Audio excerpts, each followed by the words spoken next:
ಕರ್ನಾಟಕ ಹೃದಯ ಶಿವ ಎಂಬ ಕವಿತೆಯನ್ನ ರಚಿಸಿರುವ ಕುವೆಂಪುರವರನ್ನ ನೆನೆಯುತ್ತಾ ಇಂದು ನಾಡಿನ ಸಮಸ್ತ ಕನ್ನಡಿಗರಿಗೂ ಕನ್ನಡ ಡಿಂಡಿಮವನ್ನ ಬಾರಿಸುವ ಸುದಿನ. 1973ರಿಂದ ನವೆಂಬರ್ 1ರಂದು ಪ್ರತಿ ವರ್ಷ ನಮ್ಮ ಕರ್ನಾಟಕ ರಾಜ್ಯ ಬಹಳ ವಿಜೃಂಭಣೆಯಿಂದ ರಾಜ್ಯೋತ್ಸವವನ್ನ ಆಚರಿಸ್ತಾ ಬಂದಿದೆ. ಅದೇ ರೀತಿ ಈ ವರ್ಷವೂ ಕೂಡ ವಿಶೇಷವಾಗಿ ನಮ್ಮ ಕರ್ನಾಟಕ ಸರ್ಕಾರ ಕನ್ನಡಕ್ಕಾಗಿ ನಾವು ಎಂಬ ಅಭಿಯಾನವನ್ನ ಲಕ್ಷ ಕಂಠಗಳ ಗಾಯನದೊಂದಿಗೆ ಏರ್ಪಡಿಸಿದೆ. ಆದರೆ ಅದರ ಬೆನ್ನಲ್ಲೇ ಬರ ಸಿಡಿಲಿನಂತೆ ಬಂದೆರಗಿದ ಕನ್ನಡದ ಕುವರ ಪುನೀತ್ ರಾಜ್ಕುಮಾರ್ ಅವರ ಅಗಲಿಕೆ ಇಡೀ ಕರ್ನಾಟಕವನ್ನ ಶೋಕ ಸಾಗರದಲ್ಲಿ ಮುಳುಗಿಸಿದೆ. ಆದ ಕಾರಣ ಈ ದಿನ ಅವರ ಗೌರವಾರ್ಥವಾಗಿ ಅವರ ಆತ್ಮಕ್ಕೆ ಚಿರಶಾಂತಿ ಸಿಗಲಿ ಎಂದು ನಾವೆಲ್ಲರೂ 1 ನಿಮಿಷದ ಮೌನ ಪ್ರಾರ್ಥನೆಯನ್ನ ಮಾಡೋಣ. ಚೆಲುವ ಕನ್ನಡ ನಾಡು, ನಿಸರ್ಗ ಸೌಂದರ್ಯಕ್ಕೆ ಹೆಸರಾದ ಬೀಡು. ನಾವೆಲ್ಲ ಇರುವುದು ಸ್ವರ್ಗದಂಥ ನಾಡಿನಲ್ಲಿ. ಶಾಂತಿ, ಸಹನೆ, ಸಮೃದ್ಧಿಯಿಂದ ಬಾಳಲು ಬೇಕಾದ ಎಲ್ಲವನ್ನ ಒದಗಿಸಿಕೊಟ್ಟಂತಹ ನಾಡಿದು. ಅಂತಹ ನಾಡಿನ ಬಗ್ಗೆ, ಕನ್ನಡ ಭಾಷೆಯ ಬಗ್ಗೆ ಸುಶ್ರಾವ್ಯವಾಗಿ ಹಾಡಲಿದ್ದಾರೆ ವಿದ್ಯಾರ್ಥಿನಿಯರಾದ ಅನರ್ಘ್ಯ, ಶಾನ್ವಿ, ರಚನಾ ಹಾಗೂ ರಚಿತಾ.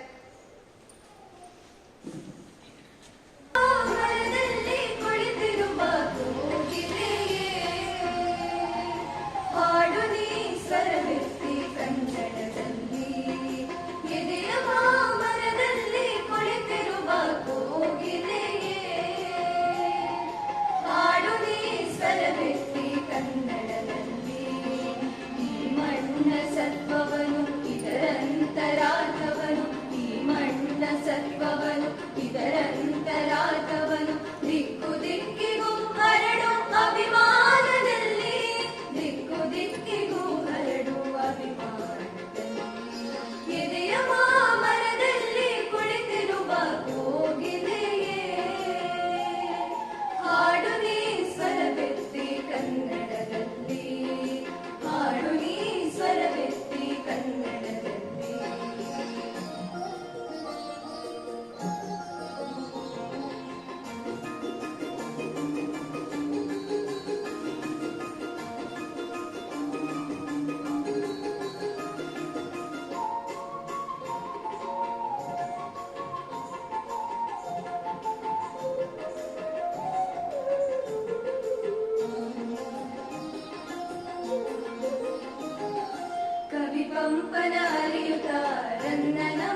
ನೆತ್ತಿಯಲಿ ಹಾರಾಡುತ್ತಾ ದುಮ್ಮಿಕ್ಕೋ ಜೋಗದಲ್ಲಿ ಬೋರ್ಗರೆವ ಕಡಲಿನಲ್ಲಿ ದುಮ್ಮಿಕ್ಕೋ ಜೋಗದಲ್ಲಿ ಬೋರ್ಗರೆವ ಕಡಲಿನಲ್ಲಿ ಕಾವೇರಿ ಮಡಿಲಿನಲ್ಲಿ ಕಣ್ತೊಳೆಯುತ್ತಾ ಕಾವೇರಿ ಮಡಿಲಿನಲ್ಲಿ ಕಣ್ತೊಳೆಯುತ್ತಾ ಹಾಡು ನೀ ಸ್ವರವೆತ್ತಿ ಕನ್ನಡದಲ್ಲಿ ಜಗದೈಕ್ಯ ಗೀತೆಗೆ ದನಿಸಿದಲ್ಲಿ ಎದೆಯ ಮಾಮರದಲ್ಲಿ ಕುಳಿತಿರುವ ಕೋಗಿಲೆಯೇ ಹಾಡು ನೀ ಸ್ವರವೆತ್ತಿ ಕನ್ನಡದಲ್ಲಿ ಎದೆಯ ಮಾಮರದಲ್ಲಿ ಕುಳಿತಿರುವ ಕೋಗಿಲೆಯೇ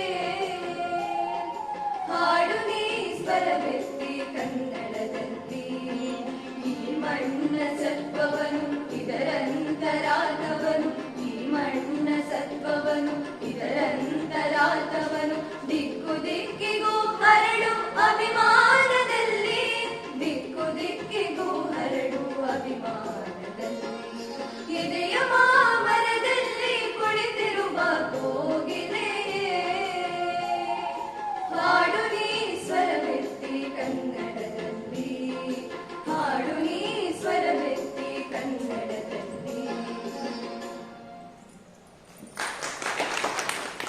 ಕವಿಗಳಿಗೆ ಜನ್ಮದಾತೆಯಾಗಿರುವ ಕನ್ನಡ ಮಾತೆಯನ್ನ ಆರಾಧಿಸುವ ಸುದಿನ. ಇಂತಹ ನಾಡಿನಲ್ಲಿ ಹುಟ್ಟಿರುವ ನಾವೇ ಪುಣ್ಯವಂತರು. ಈ ನಾಡಿನ ಜನ್ಮದಾತೆಯಾದ ಭುವನೇಶ್ವರಿಯನ್ನ ಪೂಜಿಸುವ ದಿನ. ಇದೀಗ ಶಾಲಾ ಪ್ರಾಂಶುಪಾಲರು ಹಾಗೂ ಉಪಪ್ರಾಂಶುಪಾಲೆಯರು ಹಾಗೂ ಹಿರಿಯ ಶಿಕ್ಷಕರು ತಾಯಿ ಭುವನೇಶ್ವರಿಯನ್ನು ಪುಷ್ಪ ನಮನಗಳಿಂದ ಪೂಜಿಸಬೇಕೆಂದು ವಿನಂತಿಸಿಕೊಳ್ಳುತ್ತಿದ್ದೇನೆ. ಒಂದು ಭಾಷೆಯಲ್ಲ, ಜೀವಂತಿಕೆಯ ಉಸಿರು, ನಮ್ಮ ನಾಡು ನುಡಿ ಜನಾಂಗದ ಅಸ್ಮಿತತೆ ಮತ್ತು ಸಂಸ್ಕೃತಿಯ ಪ್ರತಿಬಿಂಬ. ಅಂತಹ ನಾಡಿನ ಬಗೆಗಿನ ಅಭಿಮಾನವನ್ನ ತಮ್ಮ ಮಾತುಗಳ ಮೂಲಕ ಬಣ್ಣಿಸಲಿದ್ದಾರೆ ನಮ್ಮ ಶಾಲಾ ದೈಹಿಕ ಶಿಕ್ಷಣ ಶಿಕ್ಷಕರಾದ ಭಾನುಪ್ರಕಾಶ್ ಸರ್.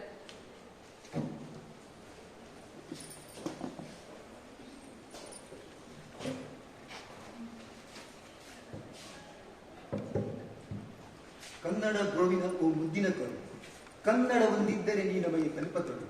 ನೀ ಮೆಟ್ಟುವ ನೆಲ ಅದೇ ಕರ್ನಾಟಕ, ನೀ ಏರುವ ಮಲೆ ಸಹ್ಯಾದ್ರಿ. ನೀ ಮುಟ್ಟುವ ಮರ ಶ್ರೀಗಂಧದ ಮರ, ನೀ ಕುಡಿಯುವ ನೀರು ಕಾವೇರಿ. ಪಂಪನ ನೋದುವ ನಿನ್ನ ನಾಲಗೆ ಕನ್ನಡವೇ ಸತ್ಯ, ಕುಮಾರ ವ್ಯಾಸನ ಆಲಿಪ ಕಿವಿಯದು ಕನ್ನಡವೇ ನಿತ್ಯ. ಶಾಲಾ ಆಡಳಿತ ಮಂಡಳಿಯ ಅಧ್ಯಕ್ಷರು ಹಾಗೂ ಪದಾಧಿಕಾರಿಗಳ ಅನುಪಸ್ಥಿತಿಯಲ್ಲಿ ಶಾಲಾ ಪ್ರಾಂಶುಪಾಲರೇ, ಉಪ ಪ್ರಾಂಶುಪಾಲರುಗಳೇ, ಹಿರಿಯ ವಿದ್ಯಾರ್ಥಿಗಳೇ, ವಿದ್ಯಾರ್ಥಿನಿಯರೇ, ತಮಗೆಲ್ಲರಿಗೂ ಕನ್ನಡ ರಾಜ್ಯೋತ್ಸವದ ಶುಭಾಶಯಗಳು. ಪ್ರಪಂಚದಲ್ಲಿ 6,000 ಭಾಷೆಗಳಿವೆ. ಅದರಲ್ಲಿ ಸುಮಾರು 4,500 ಭಾಷೆಗಳು ಅತ್ಯಂತ ಜೀವಂತವಾಗಿದೆ. ಈಗಲೂ ಆ 4,500 ಭಾಷೆಗಳಲ್ಲಿ ಅತ್ಯಂತ ಪ್ರಭಾವಶಾಲಿಯಾದ, ಅತ್ಯಂತ ಗಟ್ಟಿಯಾದ, ಅತ್ಯಂತ ಸಮೃದ್ಧವಾದ 19 ಭಾಷೆಗಳಲ್ಲಿ ಕನ್ನಡವೂ ಒಂದು. ಇದು ಭಾಷಾ ತಂತ್ರಜ್ಞರ ಅಭಿಪ್ರಾಯ. ಕನ್ನಡಿಗರಾಗುವುದಕ್ಕೆ ಹೆಮ್ಮೆ ಪಡಲಿಕ್ಕೆ 100 ಸಂಗತಿಗಳಿವೆ. ಅಭಿಮಾನ ಎಲ್ಲಿಂದ ಬರ್ತದೆ ಅಂದ್ರೆ, ಅಭಿಮಾನ ನಮ್ಮ ಪರಂಪರೆಯ ಹಿರಿಮೆ, ನಮ್ಮ ಪರಂಪರೆಯ ಹಿರಿಮೆ, ನಮ್ಮ ಪೂರ್ವಜರು ಮಾಡಿದಂತಹ ಸಾಧನೆ. ಈ ಎಲ್ಲ ಸಂಗತಿಗಳನ್ನ ಅರಿತುಕೊಂಡಾಗ ನಾವೊಂದು ಯಾವ ಪರಂಪರೆಯ ಟಾರ್ಚ್ ಬ್ಯಾರರ್ಸ್, ನಾವು ಯಾವ ಒಂದು ಸಂಸ್ಕೃತಿಯನ್ನ ಮುಂದೆ ತೆಗೆದುಕೊಂಡು ಹೋಗುವಂತ ವಾರಸುದಾರರು ನಾವು ಅನ್ನುವಂಥದ್ದನ್ನ ಅರಿತುಕೊಳ್ಳಿಕ್ಕೆ ಸಾಧ್ಯ ಆಗ್ತದೆ.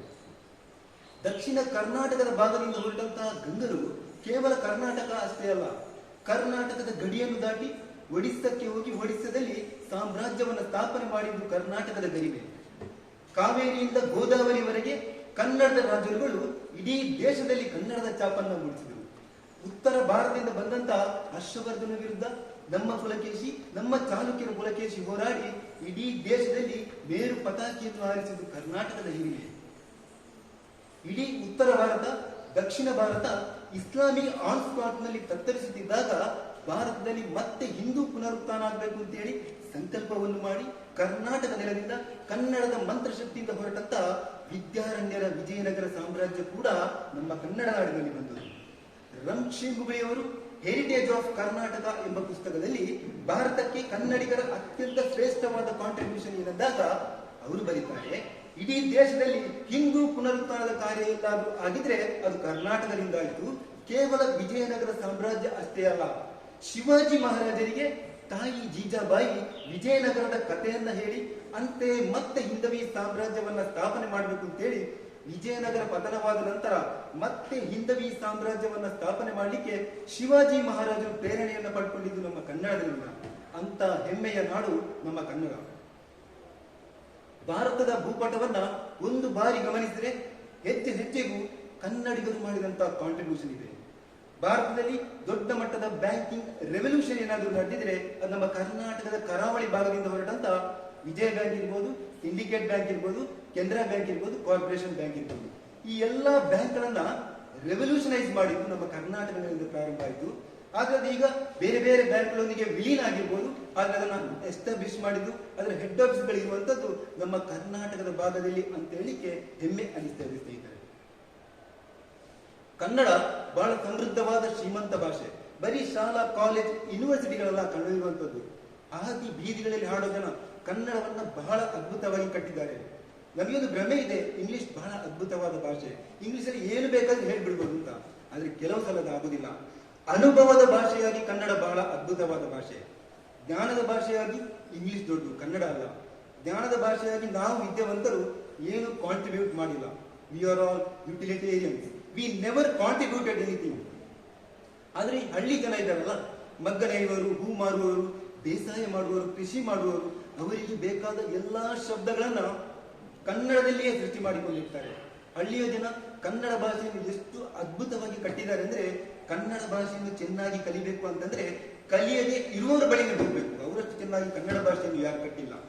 ಎಷ್ಟು ಶಬ್ದಗಳಿವೆ ಅವರ ಶಬ್ದಕೋಶದಲ್ಲಿ. ನೀವೊಂದ್ಸಲ ಹಳ್ಳಿ ಕಡೆ ಹೋಗಿ ಹಳ್ಳಿಯ ಹೆಂಗಸರು ನಿಂತ್ಕೊಂಡು ಇವನ ಮುಖ ಹೇಗಿದೆ ಅಂದ್ರೆ ಮುಖದ ಆಕಾರಕ್ಕೆಲ್ಲ ಒಂದೊಂದು ಹೆಸರು ಇಡ್ತಾರೆ. ಇವನ ಮೂಗು ಹೇಗಿದೆ, ಇವನ ಕಣ್ಣು ಹೇಗಿದೆ ಅಂದ್ರೆ ಪ್ರತಿ ಕಣ್ಣಿಗೂ ಒಂದೊಂದು ಹೆಸರು ಇಡ್ತಾರೆ. ತೇಲ್ಗಣ್ಣು, ಮೇಲ್ಗಣ್ಣು, ಬೆಟ್ಟಗಣ್ಣು, ಬಿಳಿಗಣ್ಣು, ಕೆಳಗಣ್ಣು, ಕೆಂಚಿಗಣ್ಣು, ಕೆಂಗಣ್ಣು, ಎಂತೆಂತ ಕಣ್ಣುಗಳ ಹೆಸರನ್ನು ಹೇಳ್ತಾರೆ. ನಾವು ನಿಂತುಕೊಳ್ಳುವಂತ ಸ್ಟೈಲಿಗೆ ನಾವು ಹೇಗೆ ಕಾಲು ಹಾಕೊಂಡು ನಿಂತ್ಕೊಳ್ತೀವಿ ಅದಕ್ಕೆಲ್ಲ ಒಂದೊಂದು ಹೆಸರು ಇಡ್ತಾರೆ. ಅಡ್ಡಗಾಲು, ದೊಡ್ಡಗಾಲು, ಬೀಸ್ಕಾಲು, ಕೊಲ್ಲುಕಾಲು, ಕುಕ್ಕುಕಾಲು, ಕವುಚುಕಾಲು, ಎಂತೆಂತ ಕಾಲುಗಳ ಹೆಸರನ್ನು ಹೇಳ್ತಾರೆ. ಹಳ್ಳಿಯ ಜನ ಕನ್ನಡದ ಪದಗಳನ್ನ ಸೃಷ್ಟಿ ಮಾಡ್ತಾ ಇರ್ತಾರೆ. ನಾವು ವಿದ್ಯಾವಂತರು, ನಮಗೆ ಬರೀ ಕನ್ನಡ ಮಾತಾಡಲಿಕ್ಕೆ ಕಷ್ಟ ಆಗ್ತದೆ, ನಾವು ಇಂಗ್ಲಿಷ್ ಅನ್ನ ಮಿಕ್ಸ್ ಮಾಡಿ ಮಾತಾಡ್ತೀವಿ ಅಂತೀವಿ. ಪ್ರಪಂಚದ ಎಷ್ಟೋ ಭಾಷೆಗಳಲ್ಲಿ ಈ ಎಲ್ಲಾ ಸೌಲಭ್ಯಗಳಿಲ್ಲ. ಎಷ್ಟೋ ಭಾಷೆಗಳಲ್ಲಿ ಗಾದೆಗಳಿಲ್ಲ. ಎಷ್ಟೋ ಭಾಷೆಗಳಲ್ಲಿ ಒಗಟುಗಳಿಲ್ಲ. ಎಷ್ಟೋ ಭಾಷೆಗಳಲ್ಲಿ ನುಡಿಗಟ್ಟುಗಳಿಲ್ಲ, ಹಾಡುಗಳಿಲ್ಲ ಭಾಷೆಗಳಿವೆ. ಕನ್ನಡದಲ್ಲಿ ಸಮೃದ್ಧವಾದ ಜನಪದ ಇದೆ. ಭಾರತದಲ್ಲಿ ಎಲ್ಲೂ ಉದಾಹರಣೆ ಸಿಗಲಿಕ್ಕಿಲ್ಲ ಜನಪದಗಳು ಇಷ್ಟೊಂದು ಒಳ್ಳೆಯ ರಿಫೈನ್ಮೆಂಟ್. ಸತ್ಯವೇ ನಮ್ಮ ತಂದೆ ತಾಯಿ, ಸತ್ಯವೇ ನಮ್ಮ ಬಂಧು ಬಳಗ, ಸತ್ಯವಾಕ್ಯಕ್ಕೆ ತಪ್ಪಿ ನಡೆದರೆ ಮೆಚ್ಚನ ಆ ಪರಮಾತ್ಮನು ಅಂದು ಒಂದು ಹಸು ಹುಲಿಗೆ ತನ್ನನ್ನು ತಾನೇ ಅರ್ಪಿಸಿಕೊಳ್ತೀನಿ, ಸತ್ಯದ ಮಾತಿಗೆ ನೆಲೆ ಕೊಡ್ತೀನಿ ಅಂತ ಜನಪದ ಸಾಹಿತ್ಯ ಬಂದದ್ದು ಕನ್ನಡದಲ್ಲಿ ಬಿಟ್ಟ ಬೇರೆ ಯಾವ ಭಾಷೆಯಲ್ಲಿ ಬಂದಿಲ್ಲ ಸ್ನೇಹಿತರೆ. ಕನ್ನಡದ ಜನಪದ ಸಾಹಿತ್ಯಗಳಿರ್ಬೋದು, ಹಾಡು ಹಸೆಗಳಿರ್ಬೋದು, ನೃತ್ಯ ಸಂಗೀತಗಳಿರ್ಬೋದು, ಇವುಗಳನ್ನ ಉಳಿಸುವಂತ, ಸಂರಕ್ಷಣೆ ಮಾಡುವಂತ, ಡಿಜಿಟೈಸ್ ಮಾಡುವಂತ, ರಿಸರ್ವೇಶನ್ ಮಾಡುವಂತ ಒಂದು ಕೆಲಸ ನಮ್ಮ ನಿಮ್ಮೆಲ್ಲರ ಮುಂದೆ ಇದೆ ಸ್ನೇಹಿತರೆ. ಒಂದು ವಸ್ತುವನ್ನ ಚಮತ್ಕಾರವಾಗಿ ವರ್ಣಿಸಿ ಆ ಅವ್ಯಕ್ತ ವಸ್ತುವನ್ನ ಕಂಡುಹಿಡಿಯುವಂತ ಕಲೆಗೆ ಒಗಟುಗಳು ಅಂತ ಕರೀತಾರೆ. ಹಳ್ಳಿಯ ಜನ ತನ್ನ ಮನೋರಂಜನೆಗೋಸ್ಕರ ಬರೆದಂತ ಒಂದು ಒಗಟನ್ನು ಹೇಳ್ತೀನಿ ಕೇಳಿ. ಉರಿಲಿಂಗ ದೇವರು ಬರೀ ನೆಲದೊಳಗೆ 3 ತಿಂಗಳು ಮುದುರ್ಕೊಂಡು ಕುಳಿತಿದ್ರಂತೆ. ನಮ್ಮ ಸಿದ್ದಲಿಂಗಪ್ಪನವರು ಗುದ್ಲಿ ತೆಗೆದುಕೊಂಡು ಹೋಗಿ ಎದ್ದು ಬನ್ನಿ ಗುರುವೇ ಅಂತ ಎಬ್ಬಿಸಿ ಜಲಸ್ಥಾನ ಕರ್ಕೊಂಡೋಗಿ ಜಲಕ ಮುಗಿಸಿ ಜುಟ್ಟು ಕೊಯ್ದು ಜನಿವಾರ ಕತ್ತರಿಸಿ ಅರಸಿನ ಕೆರೆ ಸಂತೆ ತೆಗೆದುಕೊಂಡು ಹೋಗಿ ಉರಿ ಉರಿ ಅಂತ ಉರಿದ್ರಂತೆ. ಅಂದ್ರೆ ನೀರುಳ್ಳಿ. ನೀರುಳ್ಳಿ ನೋಡ್ಲಿಕ್ಕೆ ಲಿಂಗಾಕಾರವಾಗಿದೆ, ಕಚ್ಚಿದರೆ ಉರಿಯುತ್ತೆ, ಅದಕ್ಕೆ ಉರಿಲಿಂಗ ದೇವರು. ಬರೀ ನೆಲದೊಳಗೆ 3 ತಿಂಗಳು ಮುದುರ್ಕೊಂಡು ಕುಳಿತಿದ್ರಂತೆ. ನೀರುಳ್ಳಿ 3 ತಿಂಗಳ ಬೆಳೆ. ನಮ್ಮ ಸಿದ್ದಲಿಂಗಪ್ಪನವರು ಗುದ್ಲಿ ತೆಗೆದುಕೊಂಡು ಹೋಗಿ ಎದ್ದು ಬನ್ನಿ ಗುರುವೇ ಅಂತ ಎಬ್ಬಿಸಿ ಜಲಸ್ಥಾನ ಕರ್ಕೊಂಡೋಗಿ ಜಲಕ ಮುಗಿಸಿ ಆನಂತರ ಚೆನ್ನಾಗಿ ತೊಳಿತಾರೆ. ಜುಟ್ಟು ಕೊಯ್ದು ಜನಿವಾರ ಕತ್ತರಿಸಿ ಬೇರು ಮತ್ತೆ ಸೊಪ್ಪನ್ನ ಕತ್ತರಿಸಿ ಅರಸಿನ ಕೆರೆ ಸಂತೆ ತೆಗೆದುಕೊಂಡು ಹೋಗಿ ಉರಿ ಉರಿ ಅಂತ ಉರಿದ್ರಂತೆ. ಹಳ್ಳಿಯ ಜನ ಅವರವರೇ ಕಾಯಿನ್ ಮಾಡಿದಂತ ಶಬ್ದಗಳನ್ನು ಬಳಸಿ ಒಗಟುಗಳನ್ನು ಬರೆಯುವಂತ ಕಲೆಯನ್ನು ಬಂದಿದ್ರು. ಯಾರೋ ಒಬ್ಬ ಕಷ್ಟ ಅಂತ ಬರ್ತಾನೆ ಅಂತ ತಿಳ್ಕೊಳ್ಳಿ, ಏನೋ ಕಷ್ಟ ಇರಬಾರ್ದು, ಬರಬಾರ್ದು, ಸತ್ತೇ ಹೋಗ್ಬೇಕು ಅಂತ ಬರ್ತಾರೆ. ಅವರಿಗೆ ಸರಿಯಾಗಿ ಸಮಾಧಾನ ಹೇಳುವಂತ ಪದವಿ ಇಲ್ಲ ನಮ್ಮ ಹತ್ರ. ಡೋಂಟ್ ವರಿ ಹಾಗೆಲ್ಲ ಆಗುತ್ತೆ, ಅದಕ್ಕೆ ಏನ್ ಮಾಡೋದಾಗಲ್ಲ, ಡೋ ವರಿ ಅಂತ ಹೇಳಿ ಕಳಿಸ್ಕೊಡ್ತೀವಿ. ಹಳ್ಳಿಯ ಜನ ಕನ್ನಡದಲ್ಲಿ ಎಷ್ಟು ಚಂದ ಸಮಾಧಾನ ಮಾತುಗಳನ್ನ ಆಡ್ತಾ ಇದ್ದೇವೆ. ಏನ್ ಮಾತಾಡ್ತೇವೆ ನೀವು? ಬಾಳೋ ಮನೆಯಲ್ಲಿ ಸಾಯೋ ಮಾತಾಡಬಾರ್ದು. ಮನುಷ್ಯನಿಗೆ ಬರದ ಕಷ್ಟ ಮರಕ್ಕೆ ಬರುವುದಿಲ್ಲ. 5 ಬೆರಳುಗಳು ಒಂದೇ ಸಮ ಇರುವುದಿಲ್ಲ. ಹುಣ್ಣಿಮೆ ಅಮಾವಾಸ್ಯೆ ಅಂತ ಇರೋದಿಲ್ವಾ? ಕಷ್ಟ ಸುಖ ಅಂತ ಇರೋದಿಲ್ವಾ? ಒಳ್ಳೆಯದು ಕೆಟ್ಟದು ಅಂತ ಇರೋದಿಲ್ವಾ? ಕಷ್ಟ 4 ದಿವಸ ಬರುತ್ತೆ ಹೋಗುತ್ತೆ, ಅದಕ್ಕೆಲ್ಲ ಬೇಜಾರು ಮಾಡ್ಕೊಳ್ಬಾರ್ದು. ಗಟ್ಟಿ ಬಂಡೆ ನೀನು, ಬಂಡೆ ಮೇಲೆ ನಾಯಿ ಮುಚ್ಚಿ ಹಿಡಿದ್ರೆ ಬಂಡೆ ಕರಗುವುದಿಲ್ಲ, ಗಟ್ಟಿಯಾಗಿ ನಿಲ್ಲುತ್ತೆ. ಹಾಗೆ ನೀನು ಗಟ್ಟಿಯಾಗಿ ನಿಲ್ಬೇಕು. ಹೀಗೆಲ್ಲ ಸಮಾಧಾನದ ಮಾತುಗಳನ್ನು ಆಡ್ತಾರೆ.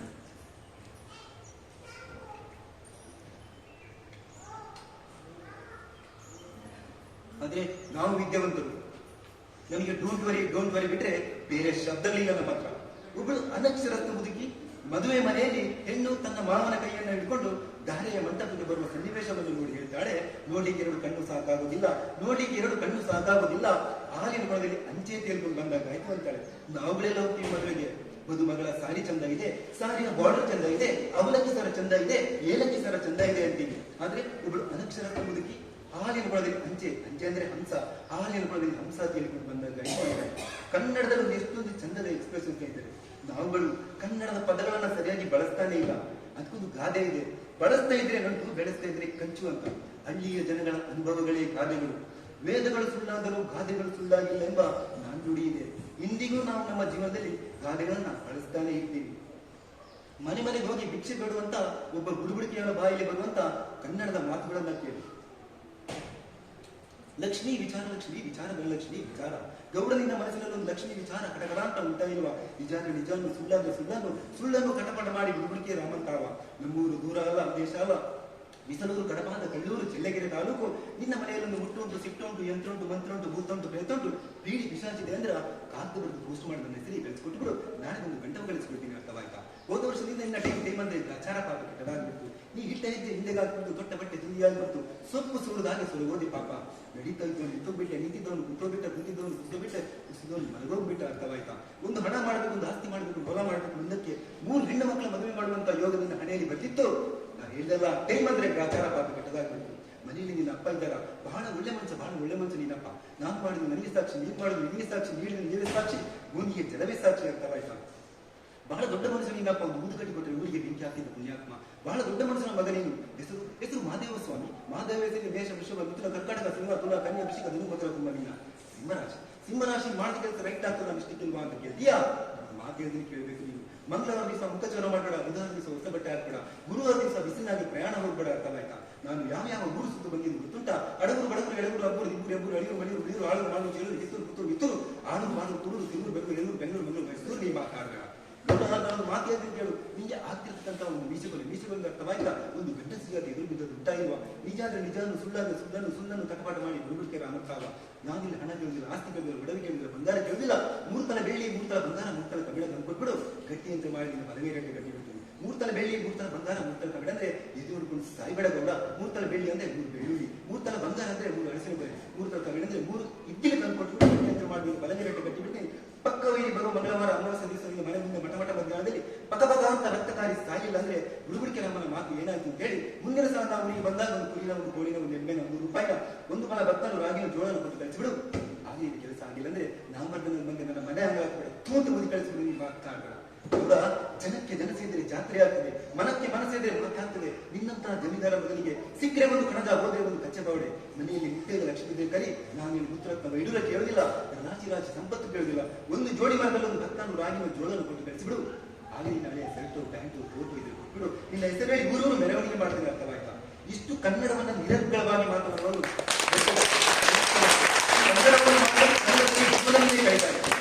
ಗುರುಗಳಲ್ಲಿ ಒಂದು ಮಾತು. ಒಬ್ಬ ಹಾವಾಡಿಗ ತನ್ನ ಮಕ್ಕಳಿಗೆ ಆಸ್ತಿಯನ್ನು ಮಾಡಿರುವುದಿಲ್ಲ, ಹಾವನ್ನು ಬಿಟ್ಟಿರ್ತಾನೆ, ವಿಷಪೂರಿತವಾದ ಹಾವನ್ನು ಬಿಟ್ಟಿರ್ತಾನೆ. ಅದನ್ನು ನಂಬಿಕೊಂಡವ ಬದುಕ್ತಾನೆ. ಹಾವಿನ ಹಲ್ಲ ಕಳೆದು ಹಾವನಾಡಿಸು ಬಲ್ಲಡೆ, ಹಾವಿನ ಸಂಘವೇ ಲೇಸು ಕಂಡಯ್ಯ ಅಂತ ವಚನಕಾರ ಹೇಳಿದಂತ ಮಾತು. ಎಲ್ಲಿ ನಮಗೆ ಜೀವನ ಇದೆ, ಇಲ್ಲಿ ನಮಗೆ ನೆಮ್ಮದಿ ಇದೆ, ಅದರ ಸಂಘವೇ ಒಳ್ಳೆಯದು ಅಂತ. ಹಳ್ಳಿಯ ಜನ ಕನ್ನಡವನ್ನ ಮಾತಾಡಿ ಕನ್ನಡದಲ್ಲೇ ಜೀವನವನ್ನು ಕಳೀತಾರೆ ಅಂದ್ರೆ ಕನ್ನಡದ ಸಂಘವೇ ಒಳ್ಳೆಯದು ಅಂತ ತಿಳ್ಕೊಂಡಿಟ್ಟಿದ್ದಾರೆ. ನಾವೆಲ್ಲ ಇಂಗ್ಲಿಷ್ ಬರಲ್ಲ. ಇಂಗ್ಲಿಷಲ್ಲಿ ಎಷ್ಟು ಬೈಗಳಿವೆ? 10, 20, ಹೆಚ್ಚಂದ್ರೆ 30 ಇರ್ಬೋದು ಬಿಡಿ. ಕನ್ನಡದಲ್ಲಿ ಈಗ ಕೇಳಿ 1,500 ಹೇಳ್ತೀವಿ. ಆಮೇಲೆ ಸ್ಕೂಲ್ ಕ್ಯಾಂಪಸ್ ಹೊರಗಡೆ ಕೇಳಿ ಇನ್ನೂ 1,500 ಹೇಳ್ತಾರೆ. ಕೆಲವೆಲ್ಲ ಈ ಹೇಳಕ್ಕಾಗಲ್ಲ. ಹಳ್ಳಿಗಳಲ್ಲಿ ಮನೆಯಲ್ಲಿ ಕೋಳಿ ಕಳ್ಳಾದ್ರೆ ಮನೆಯೊಳಗೆ ತನ್ನ ಸೀರೆ ಸೊರಗನ ಸೊಂಟ ಕಟ್ಟಿಕೊಂಡು ಬೈಲಿಕ್ಕೆ ಶುರು ಮಾಡಿದ್ರೆ ಸುಮಾರು 1.5 ತಾಸು ಬೈತಾರೆ. ಬೈಗಳಿಗೆ ಬೇಕಾದ ಪದಗಳನ್ನ ಸೃಷ್ಟಿ ಮಾಡುವಂತ ಕಲೆ ಇರುವಂತದ್ದು ಮಾತೃಭಾಷೆಯಲ್ಲಿ ಸ್ನೇಹಿತರೆ. ಒಬ್ಬ ಸತ್ತ ಅಂತ ಹೇಳಿ ಇಂಗ್ಲಿಷ್ ಅಲ್ಲಿ ಎಷ್ಟು ಪದಗಳನ್ನು ನಾವು ಬಳಸ್ತೇವೆ? ಡೆತ್, ನೋ ಮೋರ್, ಎಕ್ಸ್ಪೈರ್, ವಾಸನೆ 3-4 ಪದಗಳನ್ನು ಹೊಂದಿಬಿಡ್ತವೆ. ಕನ್ನಡದಲ್ಲಿ ಕೇಳಿ, ಸತ್ತವರು ದೊಡ್ಡ ಧರ್ಮಗುರುಗಳು ಸ್ವಾಮೀಜಿಗಳೆಲ್ಲ ಸತ್ತರೆ ದೈವಾಧೀನರಾದರು, ಸ್ವರ್ಗಸ್ಥರಾದರು, ಶಿವೈಕ್ಯರಾದರು, ಲಿಂಗೈಕ್ಯರಾದರು, ಸ್ವರ್ಗವಾಸಿಯಾದರು, ಪಂಚಭೂತಗಳಲ್ಲಿ ಲೀನರಾದರು, ಅಸ್ತಂಗತರಾದರು, ಕೈಲಾಸವಾಸಿಯಾದರು ಅಂತ ಕರೀತಾರೆ. ಸತ್ತವರು ದೊಡ್ಡ ವಿಐಪಿಗಳು, ಸ್ವಲ್ಪ ದೊಡ್ಡ ಮನಸ್ಸಿನ ಸತ್ತರೆ ವಿಧಿವಶರಾದರು, ಮರೆಯಾದರು, ಅಂತ್ಯರಾದರು, ದಿವಂಗತರಾದರು, ಕೊನೆಗುಸಿಗೆಳೆದರು, ಪ್ರಾಣ ಪಕ್ಷಿ ಹಾರಿಹೋಯ್ತು ಅಂತ ಕರೀತಾರೆ. ಸತ್ತವರು ಸ್ವಲ್ಪ ಸಾಮಾನ್ಯ ಮನುಷ್ಯರು, ನನ್ನೊಬ್ಬ ಸಾಮಾನ್ಯ ಮನುಷ್ಯರ ಸತ್ತರೆ ಸತ್ತರು ಮರಣ ಹೊಂದಿದರು, ನಿಧಾನರಾದರು, ಮೃತರಾದರು, ತೀರಿಕೊಂಡರು, ಹೊಗೆ ಹಾಕಿಸಿಕೊಂಡರು, ಘಟಕಂದರು, ವಿದ್ಯುತ್ ಹೋಯ್ತು ಅಂತ ಕರೀತೇವೆ. ಸತ್ತ ಅಂತ ಹೇಳಿಕ್ಕೆ ನಾವು ಕನ್ನಡದಲ್ಲಿ ಎಷ್ಟೆಲ್ಲ ಪದಗಳನ್ನು ಬಳಸ್ತೇವೆ. ನಾವು ದಿನಾಲು ಬಳಸುವಂತಹ ಹಣ, ನಾವು ಯೂಸ್ ಮಾಡುವಂತಹ ಹಣಕ್ಕೆ ಕನ್ನಡದಲ್ಲಿ ಎಷ್ಟೆಲ್ಲ ಪದಗಳಿದೆ ಕೇಳಿ. ದೇವಾಲಯದಲ್ಲಿ ನೀಡಿದರೆ ಅದು ಹರಕೆ, ಶಾಲೆಯಲ್ಲಿ ಕಟ್ಟಿದರೆ ಅದು ಶುಲ್ಕ, ಮದುವೆಯಲ್ಲಿ ನೀಡಿದರೆ ಅದು ವರದಕ್ಷಿಣೆ, ವಿಚ್ಛೇದನದಲ್ಲಿ ನೀಡಿದರೆ ಅದು ಜೀವನಾಂಶ, ಅಕಾಲಿಕವಾಗಿ ಸಾವು ಸಂಭವಿಸಿದರೆ ಅದು ಪರಿಹಾರ, ಬೇಡುವವರಿಗೆ ನೀಡಿದರೆ ಅದು ಭಿಕ್ಷೆ, ಮರು ಪಾವತಿಸಬೇಕೆಂದಿದ್ದರೆ ಅದು ಸಾಲ, ರಾಜಕೀಯ ಪಕ್ಷಗಳಿಗೆ ನೀಡಿದರೆ ಅದು ದೇಣಿಗೆ, ಅನಾಥಾಶ್ರಮಗಳಿಗೆ ನೀಡಿದರೆ ಅದು ದಾನ, ಸರಕಾರದಲ್ಲಿ ಕಟ್ಟಿದರೆ ಅದು ತೆರಿಗೆ, ನ್ಯಾಯಾಲಯದಲ್ಲಿ ಕಟ್ಟಿದರೆ ಅದು ದಂಡ, ಹೋಟೆಲಲ್ಲಿ ನೀಡಿದರೆ ಬಿಲ್, ವೇಟರಿಗೆ ಕೊಟ್ಟರೆ ಅದು ಟಿಪ್ಸ್, ಕೆಲಸದವರಿಗೆ ಕೊಟ್ಟರೆ ಸಂಬಳ, ಕಾರ್ಮಿಕರಿಗೆ ವೇತನ, ನಿವೃತ್ತಿ ನಂತರ ಅದು ಪಿಂಚಣಿ, ಅಕ್ರಮವಾಗಿ ಸಂಪಾದಿಸಿದರೆ ಲಂಚ. ಇದಕ್ಕೆಲ್ಲ ಮೂಲ ಹಣ. ಒಂದು ಭಾಷೆಗೆ ಒಂದು ಶಕ್ತಿ ಇಲ್ಲದಿದ್ರೆ, ಒಂದು ತಾಕತ್ತಿಲ್ಲದಿದ್ರೆ ಇಂತಹ ಪದಗಳನ್ನ ಸೃಷ್ಟಿ ಮಾಡ್ಲಿಕ್ಕೆ ಆಗುದಿಲ್ಲ. ಕನ್ನಡ ಭಾಷೆಯ ಒಂದು ಸೌಲಭ್ಯ ಏನಂದ್ರೆ, ಮನುಷ್ಯನ ಮನಸ್ಸಿನ ಎಲ್ಲಾ ಭಾವನೆಗಳನ್ನ ಕವಿಗಳು ವಾಕ್ ಕಮಲವನ್ನಾಗಿ ಮಾಡಿಕೊಂಡಿದ್ದಾರೆ. ಕನ್ನಡ ವರ್ಣಮಾಲೆಯಲ್ಲಿ ಇಂತಹ ಒಂದು ಸೌಲಭ್ಯ ವಿಧಿಸಿದ್ದಾರೆ. ನಾವೆಲ್ಲ ಕನ್ನಡಿಗರು, ಕರ್ನಾಟಕದವರು. ನಾವು ಎಲ್ಲಿಯೂ ಕರ್ನಾಟಕವನ್ನ ಗ್ರೇಟ್ ಅಂತ ಹೇಳ್ಕೊಂಡೇ ಇಲ್ಲ. ಆದ್ರೆ ಕರ್ನಾಟಕ ಇಸ್ ಗ್ರೇಟ್ ಅಂತ ಹೇಳಕ್ಕೆ ತನ್ನೊಂದು ದೃಷ್ಟಿದೆ ಕೇಳಿ. ಉತ್ತರ ಕನ್ನಡದ ಕಡಕ್ ಜೋಳದ ರೊಟ್ಟಿ, ಹಳೆ ಮೈಸೂರಿನ ಮುದ್ದೆ ಸಾರು, ಕರಾವಳಿಯ ನೀರ್ದೋಸೆ, ಮೀನ್ ಸಾರು, ಕೊಡಗಿನ ಪಂದಿಕರಿ ಕಡಂಬಿಟ್ಟು, ಮೈಸೂರು ಮಲ್ಲಿಗೆ, ಮಂಡ್ಯ ಕಬ್ಬು, ಚನ್ನಪಟ್ಟಣದ ಗೊಂಬೆ, ಗೋಕಾಕ್ ಕಡಗಟ್ಟು, ದಾವಣಗೆರೆ ಬೆಣ್ಣೆ ದೋಸೆ, ಬೆಳಗಂ ಕುಂದ, ಇಲ್ಕಲ್ ಸೀರೆ, ಧಾರವಾಡ ಬೇಡ, ಮಂಗಳೂರು ಮೀನು, ಕೊಡಗಿನ ಕಿತ್ತಾಳೆ, ಮುಂಜಾನೆ ಗುಡಿಯ ರಸಬಾಳೆ, ಆಗುಂಬೇಲಿ, ಸೂರ್ಯಸ್ತಮಾನ, ತಾರಾಸಿಂಗ, ದುರ್ಗಸ್ತಮಾನ, ಮೈಸೂರು ಸಂಸ್ಥಾನದ ಸಿಂಹಾಸನ, ಹಂಪಿ ಕಲಿರಥ, ಕೆಆರ್ಎಸ್ ಜಲಾಶಯ, ಮುಳ್ಳೆಣ್ಣಗೆರೆಯ ಕೋಲಾರದ ಚಿನ್ನದ ಗಣಿ, ತನ್ಮನ ಸೆಳೆಯುವ ಕೊಡಚಾದ್ರಿ, ಸುಂದರವಾದ ಸಹ್ಯಾದ್ರಿ, ಹಸುರಿನ ಗಿರಿಗಳ ಸಾಲು, ಜೋಗದ ಸಿರಿ ಬೆಳಕು, ತುಂಗೆಯ ತೆನೆ ಬೆಳಕು, ಸಾಗರದ ಆಚೆ ಹಬ್ಬಿದ ಶ್ರೀಗಂಧದ ಒಣಕು, ಸಿಲಿಕಾನ್ ಸಿಟಿ ಬೆಂಗಳೂರು, ವಿದ್ಯಾನಗರಿ ಮಂಗಳೂರು, ಸಾಂಸ್ಕೃತಿಕ ನಗರಿ ಮೈಸೂರು, ಶರಣರ ನಾಡು ಹಾವೇರಿ. ಇದು ಸ್ವರ್ಗ ಸ್ನೇಹಿತರೆ. ಇದಕ್ಕಿಂತ ದೊಡ್ಡ ಸ್ವರ್ಗ ನಮಗೆ ಬೇಕಾ? ಇವತ್ತು ಪ್ರಪಂಚದ ಮೂಲೆ ಮೂಲೆಗಳಲ್ಲಿ ನಾವೆಲ್ಲ ಕನ್ನಡಿಗರು, ಈ ಭಾಷೆಯನ್ನ ಮಾತನಾಡುವವರು, ಈ ಸಂಸ್ಕೃತಿಯಲ್ಲಿ ಹುಟ್ಟಿರುವರು. ಈ ಒಂದು ವಿಷಯಕ್ಕೆ ಅತ್ಯಂತ ಸಂತೋಷವನ್ನು ಪಟ್ಟು ಸಂಭ್ರಮಿಸುವಂತಹ ದಿನಾಚರಣೆ. ಕನ್ನಡ ನಮಗೆ ಭಾಷೆಯಷ್ಟೇ ಅಲ್ಲ, ಅದು ನಮ್ಮ ಸಂಸ್ಕೃತಿ, ನಮ್ಮ ಉಸಿರು, ನಮ್ಮ ಅಸ್ಮಿತೆ. ಇದರ ಉಳಿವಿಗಾಗಿ ಸದಾ ನಿತ್ಯ ಸಂಕಲ್ಪವನ್ನು ಮಾಡೋಣ, ಆ ಕಡೆ ಒಂದಾಗಿ ಕೆಲಸ ಮಾಡೋಣ. ಕನ್ನಡವನ್ನ ಉಳಿಸಿ, ಕನ್ನಡವನ್ನ ಬೆಳೆಸಿ, ಹೊರ ರಾಜ್ಯದಿಂದ ಬಂದವರಿಗೆ ಕನ್ನಡವನ್ನ ಕಲಿಸಿ, ಕನ್ನಡದ ಪ್ರಾಮುಖ್ಯತೆಯನ್ನು ತಿಳಿಸಿ. ಕರ್ನಾಟಕದಲ್ಲಿ ಕನ್ನಡಕ್ಕೆ ಮೊದಲ ಆದ್ಯತೆ ಸಿಗಲಿ. ಜೈ ಕರ್ನಾಟಕ ಮಾತು. ಏಕೀಕರಣದ ಇತಿಹಾಸ, ಕನ್ನಡ ನಾಡಿನ ಪರಂಪರೆ, ಕನ್ನಡ ಸಾಹಿತ್ಯವನ್ನ ಶ್ರೀಮಂತಗೊಳಿಸಿದ ಕವಿಗಳು, ಜನಪದರು ಹಾಗೂ ವಚನಕಾರರು, ಹಾಗೆ ಕನ್ನಡ ಭಾಷೆಯ ಮಹತ್ವವನ್ನ ತಮ್ಮ ಅದ್ಭುತ ವಾಕ್ಪುಷ್ಪಗಳ ಮೂಲಕ ಬಿತ್ತರಿಸಿದ ನಮ್ಮ ಶಾಲಾ ದೈಹಿಕ ಶಿಕ್ಷಣ ಶಿಕ್ಷಕರಾದ ಭಾನು ಸರ್, ತಮಗೆ ಹೃತ್ಪೂರ್ವಕ ವಂದನೆಗಳು. ಕನ್ನಡ ನಾಡು ಪ್ರಾಕೃತಿಕವಾಗಿ ಸಿರಿ ಸಂಪತ್ತಿನಿಂದ ಕೂಡಿದೆ. ಇಲ್ಲಿನ ವನಗಳು ಹಚ್ಚ ಹಸುರಿನಿಂದ ಕೂಡಿವೆ. ಜೋಗ ಜಲಪಾತವು ಎಲ್ಲರ ಕಣ್ಮನ ಸೆಳೆಯುತ್ತದೆ. ಇಲ್ಲಿನ ಒಂದೊಂದು ಕಲ್ಲು ಅಥವಾ ಶಾಸನ ಒಂದೊಂದು ಇತಿಹಾಸವನ್ನ ಸಾರಿ ಹೇಳುತ್ತದೆ ಎಂದು ತಿಳಿಸಿಕೊಡುವ ಗೀತೆಯೇ ಜೋಗದ ಸಿರಿ ಬೆಳಕಿನಲ್ಲಿ. ಈ ಹಾಡಿಗೆ ಇಂದು ನಾವೆಲ್ಲರೂ ದನಿಗೂಡಿಸೋಣವೇ? ಎಲ್ಲರೂ ಈ ಹಾಡನ್ನ ಸಾಮೂಹಿಕವಾಗಿ ಹಾಡಬೇಕಾಗಿ ವಿನಂತಿಸಿಕೊಳ್ತಾ ಇದ್ದೇನೆ.